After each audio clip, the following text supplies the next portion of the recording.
banyak ya. Seperti yang saya sampaikan tadi, yang mungkin selama ini masyarakat masih belum paham, artinya masyarakat masih menganggap bahwa ya ikan yang dimanfaatkan itu hanya dagingnya saja, sementara yang lain itu tidak bisa dimanfaatkan ya. Nah, hal-hal seperti itu yang perlu kita perbaiki.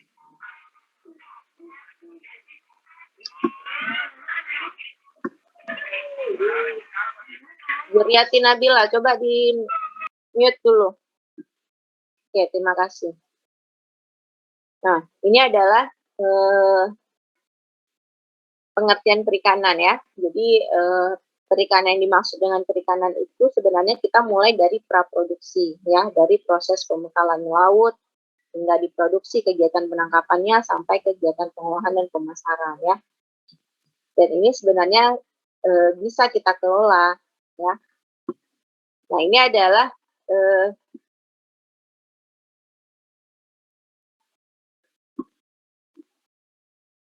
bentar.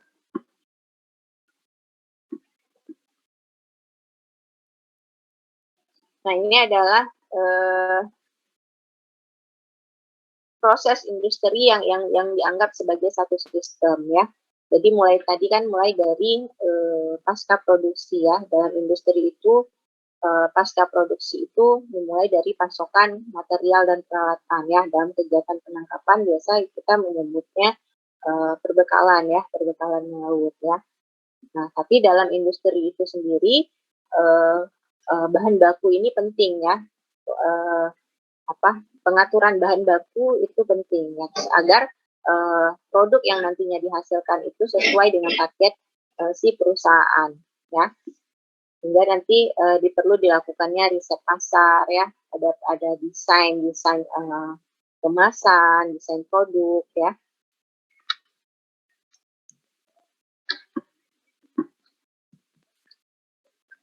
Nah, ini roda Deming dalam industri modern ya. Yang pertama dilakukan ketika kita ada dalam satu proses industri adalah riset pasar. Kenapa kita harus melakukan riset pasar? Agar kita mengetahui apakah produk yang nantinya akan kita hasilkan itu memang memiliki daya saing di pasar kita, di target pasar kita, ya. Apakah sesuai produknya itu sesuai dengan keinginan masyarakat, baik dari desainnya, bentuknya, rasanya, dan sebagainya, gitu ya. Makanya kita perlu melakukan riset pasar. Nah, selain itu juga riset pasar juga dilakukan untuk menentukan harga yang tepat untuk produk yang nantinya kita hasilkan. Nah, lalu tahap kedua adalah melakukan desain produk sesuai keinginan pasar. Setelah kita melakukan riset pasar, maka seharusnya kita akan lebih paham bagaimana sebenarnya produk yang menjadi ataupun memancing minat dari konsumen itu ya, yang saat ini sedang ngetren lah gitu bahasanya. Yang saat ini sedang ngetren itu produknya seperti apa gitu. Lalu ada tahap ketiga yaitu proses produksi ya. Setelah kita melakukan riset pasar, mendesain produk, maka kita bisa melakukan proses produksi yang efektif. Artinya kita sudah tahu jumlahnya, desainnya, packagingnya, dan segala macam harganya gitu ya, untuk berapa yang harus kita hasilkan. Nah, lalu tahap keempat adalah pemasaran produk ya. Pemasaran produk dengan pelayanan penjual yang baik.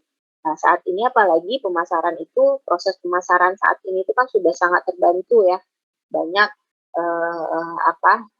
online shop ya. Banyak banyak aplikasi yang menawarkan jasa untuk penjualan ya, dan itu sebenarnya bisa kita manfaatkan ya. Hal ini sebenarnya bisa kalian lihat semakin banyaknya industri-industri rumahan ya, dalam hal ini katakanlah industri makanan yang memasarkan produknya hanya cukup melalui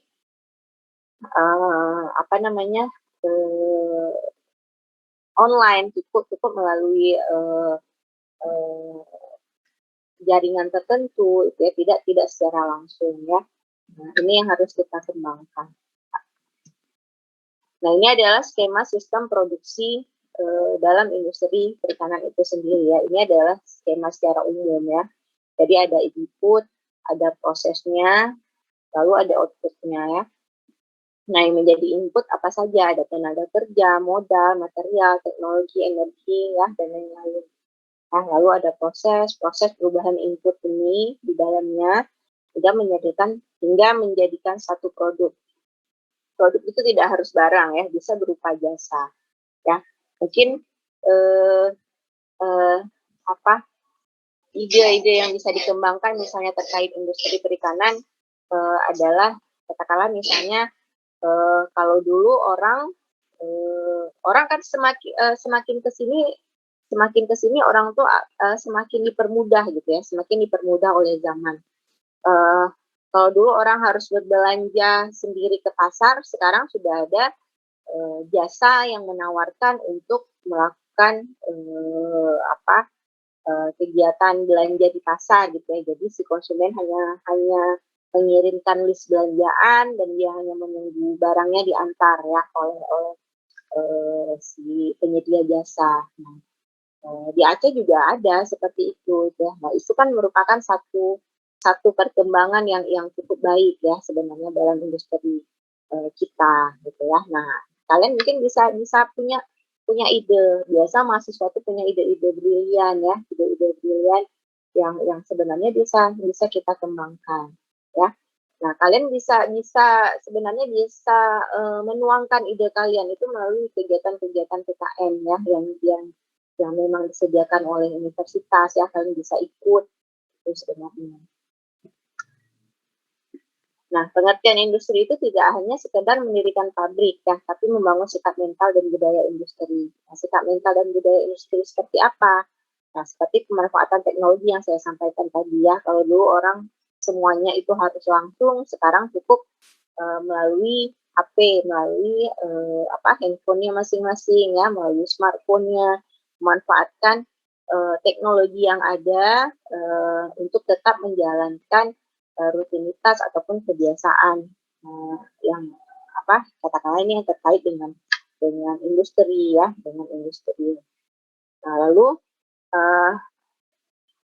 mutu ini yang sekarang perlu diperhatikan, apalagi untuk bidang perikanan ya. Jangan kenapa saya berbicara seperti ini, karena kenyataannya di lapangan banyak sekali masih produk-produk perikanan Indonesia itu yang ketika dijual ke luar negeri itu bukan dari Indonesia asalnya, ditulisnya di dalam kemasannya, tapi dari negara lain. Padahal ikannya itu dari Indonesia ya. Contoh misalnya ikan sarden. Ikan sarden itu dibelinya di Indonesia karena memang sesuai dengan cita rasa konsumen luar ya. Jadi dibeli di Indonesia, sampai di luar itu diganti kemasannya tapi isinya tetap sama, lalu dijual dengan nama yang berbeda ya. Mungkin kalau kalian bisa temukan itu pernah baca, itu mirip sekali ya.